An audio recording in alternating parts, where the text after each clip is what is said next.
রিজিক সমৃদ্ধ হোক, আমরা সবাই তার জন্য চেষ্টাও করব, দোয়াও করব।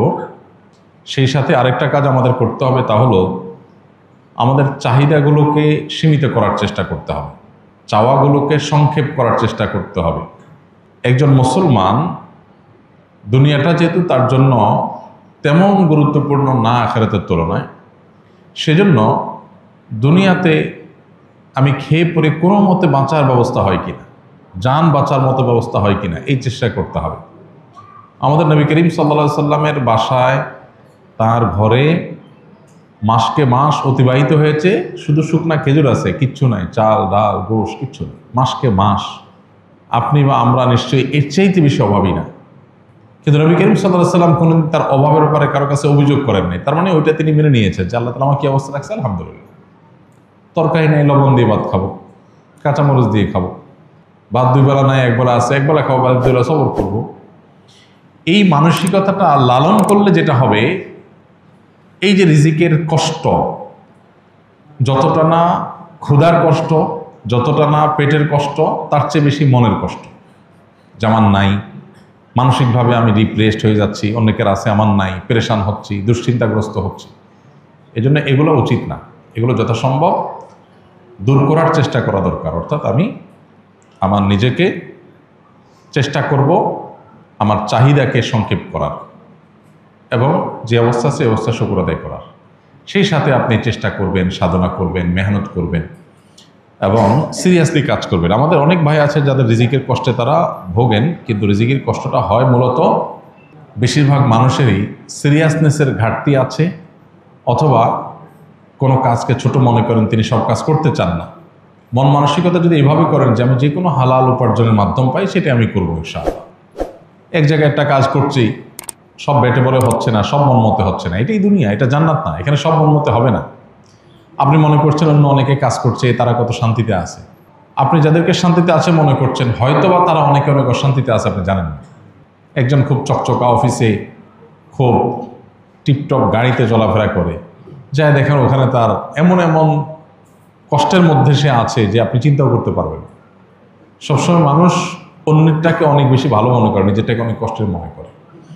এই জন্য যারা রিজিকের কষ্টে আছেন বলে মনে করছেন, তাদের অনেকে আসলেই অনেক কষ্টে আছেন, তাদের প্রতি অবশ্যই সমবেদনা। যে মুসলমান আমরা দোয়া করি আল্লাহ তাআলা তাদের কষ্ট দূর করে দিন। কিন্তু অনেক মানুষ আছেন যারা রিজিকের কষ্টে আছেন বলে মনে করছেন, আসলে তারা সেভাবে রিজিকের কষ্টে নাই। অর্থাৎ এটাকে মানুষ চাইলে এই দৃষ্টিভঙ্গিতে দেখতে পারে যে আলহামদুলিল্লাহ, আমি কিছু মানুষের তুলনায় একটু কষ্টে থাকলেও আবার বহু মানুষের তুলনায় অনেক ভালো আছে, অনেকের তুলনায় আমি অনেক ধনী আছে। যেমন মিডল ইস্টের লোকজন, তারা বেশিরভাগ মানুষই বোতলের পানি খায় অভ্যাস, ছোটো ছোটো বোতলের পানি খায়। বাসা বাড়িতেও তারা, অফিস আদালতে তো প্রায় অলমোস্ট সবাই বোতলের পানি খায়। তাদের অনেক টাকা পয়সা, তারা আমাদের চাইতে অনেক বেশি ধনী দেশ, ধনী সমাজ, সেই হিসাবে তারা বোতলের পানি খায়, এটা তাদের জন্য একটা নর্মাল ব্যাপার। এখন একজন আরাবিয়ান, সে মনে করেন এক কার্টন পানিতে ধরেন 20-40 বোতল পানি থাকে ছোট ছোট, সে এইভাবে পানি কিনে খাওয়ার সামর্থ্য তার নাই। সে গ্লাসে করে ঢেলে ঢেলে বড় জার থেকে নিয়ে তারপর পানি খায়। সে নিজেকে কিন্তু গরিব মনে করে, কারণ তার আশেপাশে সবাই বোতল খুলে ডকডক করে পানি পান করে, সেটা করতে পারতেছে না। সে কিসের পানি খায়? ফিল্টারের পানি, জার থেকে পড়ে সেখান থেকে সে পান করে। অথবা ফিল্টার করাও লাগে না তাদের দেশে, সব পানিগুলো জারের পানি ফিল্টার করাই আছে, ওইগুলো খায়, মগ দিয়ে খায়। তো মগ দিয়া যে খায়, এটা তার কাছে অভাবই মনে হয়। আহারে আমি গরিব মানুষ, আজকে ওদের মতো টাকা থাকলে আমি বোতল খুলে ডকডক করে গিলতাম, একটা খাইতাম, ফালা দিতাম, আরেকটা ধরতাম। আমি পারি না, এই জন্য আমি ওই ফিল্টার করা যে জারের মধ্যে পানি থাকে ওই জার থেকে ঢেলে ঢেলে খাই। এটা হলো গরিবের অবস্থা। আমাদের দেশে সেই গরিবের যদি আপনি তুলনা করেন যে পানি ফিল্টার করা লাগে না, সব ফিল্টার করা আছে, শুধুমাত্র ডাইলা খাওয়া। আমাদের দেশে অনেক মানুষ আছে যাহারে একটা ফিল্টার নাই, পানি সিদ্ধ করে করে ঢাকা শহরে অনেকে এখনো পান করে, অনেক কষ্ট করে। আমার যদি ফিল্টারের ব্যবস্থা থাকতো, অথবা ফিল্টার করা ছাড়া এরকম ডাইরেক্ট ফিল্টার করা পানি পাওয়া যাইত, ডাইরেক্ট খাওয়া যাইত, তাহলে আমি ধনী হতে পারতাম। তাহলে এর কাছে ধনীর সংখ্যা কিন্তু বোতল খাওয়া না, এর কাছে ধনীর সংখ্যা হলো ফিল্টারের পানি পাওয়া। তাই না? আবার আমরা যেরকম সুন্দর পানি পাই, আফ্রিকার অনেক দেশের অনেক অঞ্চলে মানুষ আছে, তারা যদি জিজ্ঞাসা করেন যে তুমি কেমন আছো ভাই, তো বলবে যে হায় হায়, একটু স্বচ্ছ পরিষ্কার পানি নাই, এই ময়লা শয়লা যা যখন পাই তাই খাইতে হয়, একটু পরিষ্কার পানি পাইতাম, ফিল্টার না হোক একটু পরিষ্কার পানি পাইতাম। তার কাছে ওইটা হলো ধনী হওয়া। তাহলে পৃথিবীতে সবাই ধনী সবাই গরিব, সবাই ধনী সবাই গরিব, এটা তুলনামূলক ব্যাপার। আমি যখন আমার চাইতে উপরের দিকে তাকাবো তখন মনে হবে আমি গরিব, আবার যখন আমি আমার নিচের দিকে তাকাবো তখন মনে হবে আমি ধনী। নবী করিম সাল্লাল্লাহু আলাইহি সাল্লাম আমাদের এই সমস্যার সমাধানের জন্য দৃষ্টিভঙ্গিটা পাল্টাতে বলেছেন। অর্থাৎ তিনি বলেছেন যে তোমরা দুনিয়ার ক্ষেত্রে তোমাদের চাইতে যারা উপরে আছে তাদের দিকে না চেয়ে যারা তোমাদের চাইতে নিচে আছে, কষ্টে আছে, তাদের দিকে তাকাও। তাদের দিকে তাকালে তোমার কাছে মনে হবে আলহামদুলিল্লাহ আমি তো অনেক ধনী, আমি তো ময়লা পানি খাওয়া লাগে না, আমি তো আলহামদুলিল্লাহ স্বচ্ছ পানি পাই, একটু ফিল্টার করে খাইতে পারি। তো এই দৃষ্টিভঙ্গিটা আমাদের দুনিয়ার ক্ষেত্রে লালন করতে হবে। দিনের ক্ষেত্রে, আমলের ক্ষেত্রে হলো উল্টা। সেক্ষেত্রে হলো আমি আমার চাইতে যারা উপরে আছে তাদের দিকে তাকাবো, তখন মনে হবে আমি আর কি এমন আমল করলাম, আমি আর কি এমন ভালো কাজ করলাম। তো আল্লাহ তাআলা আমাদের এই দৃষ্টিভঙ্গিকে পরিবর্তন করার তৌফিক দান করুন।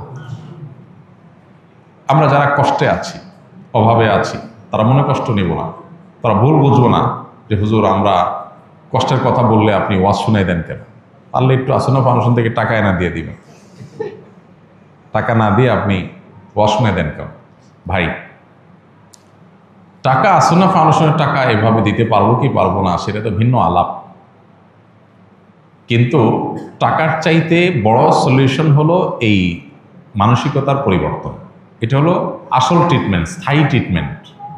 টাকা আজকে দিলাম আপনাকে আমি বা অন্য কেউ দিল, আপনার সমাধান হলো, সমাধান আবার সমস্যা আসবে, আবার সমস্যা হবে।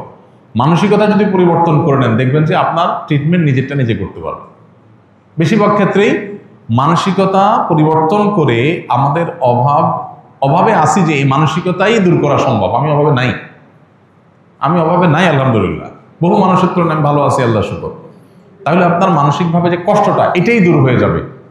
বাকি কষ্ট যেটা আছে সেটা দূরের জন্য সিরিয়াসনেস, আল্লাহর কাছে দোয়া, সঠিকভাবে চেষ্টা করা, বুঝে শুনে পা ফেলা, বুদ্ধিমান অভিজ্ঞতার সাথে পরামর্শ করে করে ইনিশিয়েটিভগুলো নেওয়া, ইনশাআল্লাহ এগুলোর মাধ্যমে বেশিরভাগ দারিদ্র্যের মোকাবেলা করা সম্ভব ইনশাআল্লাহ। আমরা দোয়া করি আমাদের এই ভাইয়ের জন্য, ওসমান গরের জন্য, আল্লাহ তাআলা তাকে হালাল রিজিকের, বরকতময় রিজিকের ব্যবস্থা করে দিন।